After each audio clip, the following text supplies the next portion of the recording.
અમરેલી જિલ્લાના રાજુલા તાલુકાના રામપરા ભેરાઈ તેમજ ઉસૈયા ગામની આજુબાજુમાં આવેલી ટોરેન્ટ કંપનીની જમીન તેમજ ખેડૂતોની જમીનમાં ખૂબ મોટા પ્રમાણમાં આગ લાગી।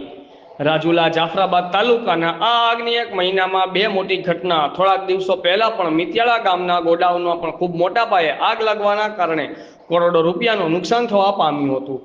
આ આગ સવારના 10 વાગ્યાથી લાગવામાં આવી છે। આગ ક્યાં કારણે લાગી એ હજી જાણવા મળ્યું નથી।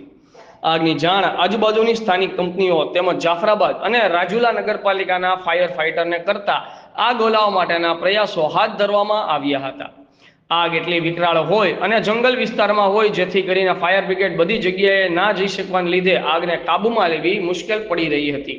આ ટોરેન્ટ કંપનીની જમીન તેમજ માલિકીની જમીન મળીને આશરે 1500 વીઘાથી પણ વધારે એરિયામાં આગ લાગી હોવાનું સ્થાનિકો દ્વારા જાણવા મળી રહ્યું છે। આ આગમાં કાબૂમાં ન આવવાના કારણે અત્યારે ઉસૈયા ગામ તેમજ રામપરા ગામ ઉપર ખૂબ મોટા પાયે ખતરો ઊભો થયો હોય એવું લાગી રહ્યું છે। કારણ કે આગ સવારે 10 વાગ્યાના અરસામાં લાગેલી હોય અને આજુબાજુના ગામને પણ ખતરો ઊભો થયેલો છે। આ વિસ્તાર એશિયન સિંહોનો ગઢ કહેવાતો હોય છે અને આ વિસ્તારમાં અન્ય પણ વન્ય પ્રાણીઓના રહેણાંક વિસ્તાર હોય અને આગ લાગવાના કારણે વન્ય પ્રાણીના પણ મોત થયા હોય એવું લાગી રહ્યું છે। કારણ કે આગ એટલી વિકરાળ રૂપ ધારણ કરી લીધું છે કે વન્ય પ્રાણીઓ આગમાંથી બહાર નીકળી શકે એવો કોઈ રસ્તો નથી।